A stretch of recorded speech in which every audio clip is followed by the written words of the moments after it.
皆さんごきげんよう、上川薫です。今回取り上げる話題は、ウクライナの南部戦線における反攻作戦、この作戦の概要について解説を行っていこうと思います。なお、ウクライナ軍がこのような作戦を行いますよといったことを公表しているわけではありません。今回の動画は、実際に何が起こっているかといった事実をもとにして逆算して作戦概要を解説するという形になります。しかし、作戦の概要を知っておけば、今後の戦局がどのように動いていくかをかなり簡単に予想できることができると思います。そして結論から言えば、ウクライナ軍の作戦はかなり堅実であり、劇的な展開といったものはないけれども、しかしかなりの確率で反攻作戦はうまくいくと思います。それではどのようなことが起こっているか、現状の把握から始めましょう。こちらは戦争研究所の出している戦況報告です。この地図において赤で塗られている部分がロシア軍の占領地域です。ウクライナ軍の攻撃が激しくなっていて、激戦になっているのが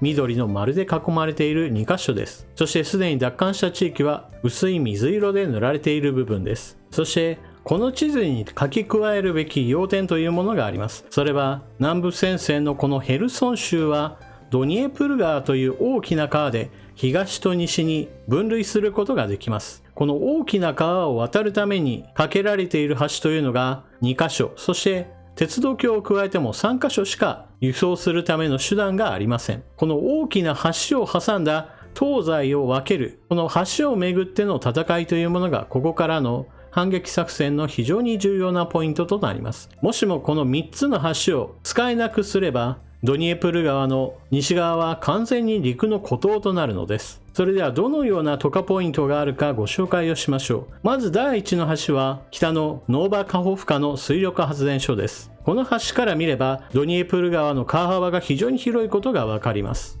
ここに架けられた橋は片側1車線ずつプラス歩道しかないために物流の道路としては少々頼りないものです。そしてもう一つの橋がアントノフ大橋です。こちらの橋は長さ 1.4 キロとドニエプル川を渡るのに中心となっているような大きな橋です。片側2車線ずつ、そして歩道がついています。先ほど紹介した水力発電所にかかっている橋に対してウクライナ軍は攻撃を行っています。そしてこちらのアントノフ大橋についてもウクライナ軍は攻撃を加えています。その時の損傷を受けた具合というのもインターネット上には写真にしても動画にしてもどちらも上がっています。注目すべきはウクライナ軍の攻撃がかなり集中的に当たっているということです。ウクライナ軍に供与されたハイマースによる攻撃は GPS 誘導弾を使っている関係で設定した場所に対しての誤差があまりありません。ですから狙った場所にかなり正確に着弾します。足に丸が書かれて、そして黒丸がついていますが、ここが着弾したポイントとなります。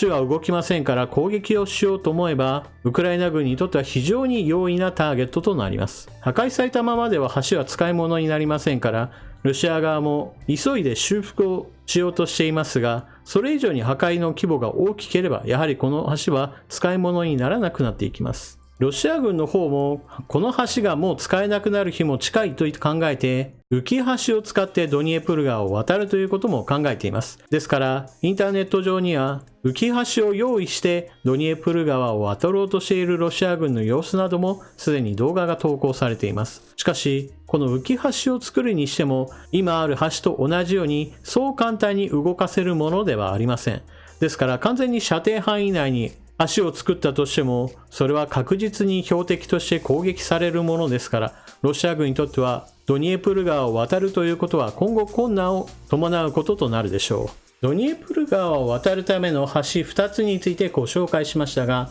今回ご紹介していない鉄道橋についてもウクライナ軍の攻撃が損傷を与えているそうです。一般的な橋の場合だと歩いて近づくことができるので、写真を撮影するにしても動画を撮るにしても簡単なのですが、鉄道橋の場合はそうした人が近づくことを想定していませんから、なかなか近くまで行ける人が少ないのかもしれません。ですから動画は上がってはいませんが、橋と同じようにハイマースによる攻撃であればかなりの精度をもってして打撃を与えていることでしょう。そしてこのような橋の話ばっかりをしているのは、私は兵站補給というものが非常に重要だと考えているからです。実際ロシア軍による本格的な侵攻が始まった冬季攻勢においてこれが失敗に終わったのは補給が破綻したからです。法制限界点を迎えたという話を以前行いましたが、補給というものが途切れてしまうと、それに伴って戦力は大幅に低下し、戦い続けることが困難になるのです。ですから、ロシア軍に占領されている南部のヘルソン州においては、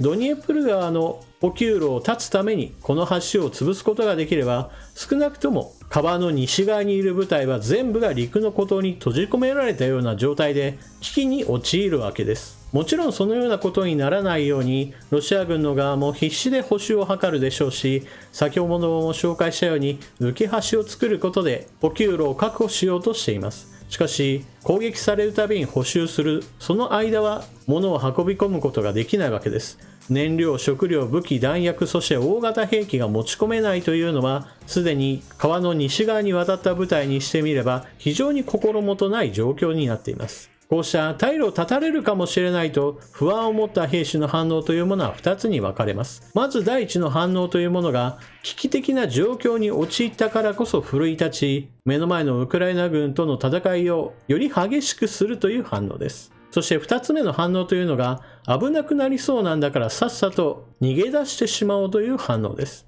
現在のロシア軍の場合だとどちらの反応を取るかといえば、私の予想は後ろの方のより逃げやすくなることだと思います。最初の話、より奮い立って戦うだろうというのは、非常に戦意が高い、士気が高い兵士の場合だと起こることです。このような状況というのは、例えば日本では背水の陣と呼ばれるようなもので、絶対絶命の危機に陥った部隊がだからこそ視力を振り絞って目の前の敵と戦い、それに伴って相手に大打撃を与えるということがあります。しかしそれはあくまでも優秀な指揮官であったり信頼される指揮官のために兵士たちが奮闘するようなことであって、現在のロシア軍にはそのような非常に高い戦う動機といったものがないでしょう。ですから逃げる手段があるうちであればさっさと逃げるでしょうし、また逃げることが困難であれば降伏することも選択肢の一つとなるでしょう。そしてそのような逃げる兵士というものがたくさん出てくるようになれば、ロシア軍は多くの大型兵器を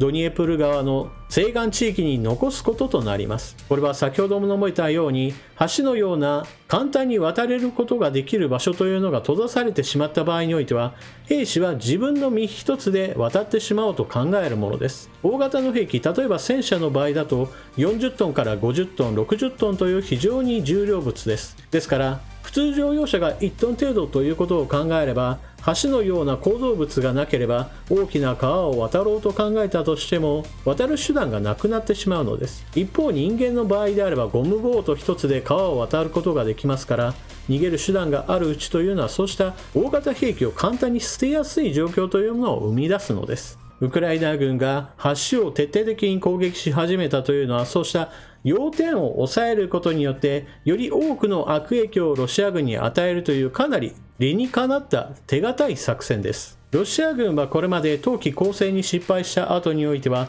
戦力を集中することによって東部戦線において占領地域を拡大してきました。しかしそのやり方というのはソ連自体の兵器や弾薬を大量投入することによる火力の圧倒によって得られたものであって、作戦そのものが何か高度だったわけではありません。単純に力の暴力といったものでウクライナ軍を抑えつけることができてきたわけです。しかしそのような攻勢というのもいずれは限界点を迎えることとなります。なぜならば武器というものは別に無限にあるわけではないからです。そして今回ウクライナ軍のしようとしていることというのは戦場を限定することによってそのような火力の優位性をロシア軍から奪うことが一つ目的となっています。どんなにソ連時代の武器弾薬を持ち込もうとしても、そもそも補給路そのものを閉ざすことができれば、そのような数の暴力をロシア軍が生かす場面というのが展開できなくなってしまうのです。さらにウクライナ軍の戦力は確実に増強されつつあります。私はこれまでハイマースのような兵器は質は高いんだけれども数が足りないためにゲームチェンジャーにはならないという話をしてきました。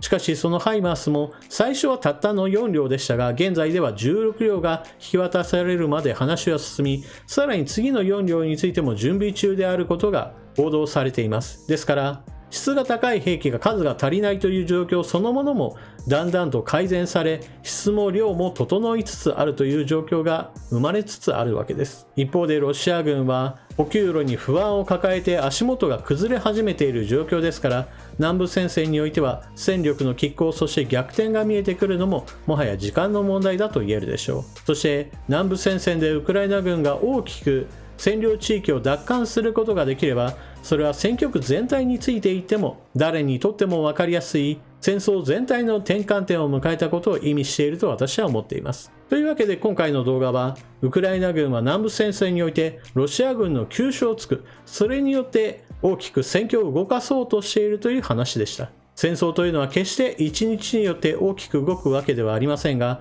しかしどのような見通しを持って戦い続けているのか、将来に対する展望が開けているかどうかといったのは、まさに兵士たちにとっては非常に重要なことだと言えるでしょう。そしてこのような戦況全体を把握しておくことが、今後の国際情勢がどのように動くかについてもやはり予測するための材料として非常に重要な要素だと私は思っています。というわけで動画を最後までご視聴いただきありがとうございました。チャンネル登録していない方はぜひともチャンネル登録を、そして動画を見終わった方はぜひともチャンネル登録していってください。それでは次の動画でまたお目にかかりましょう。またね。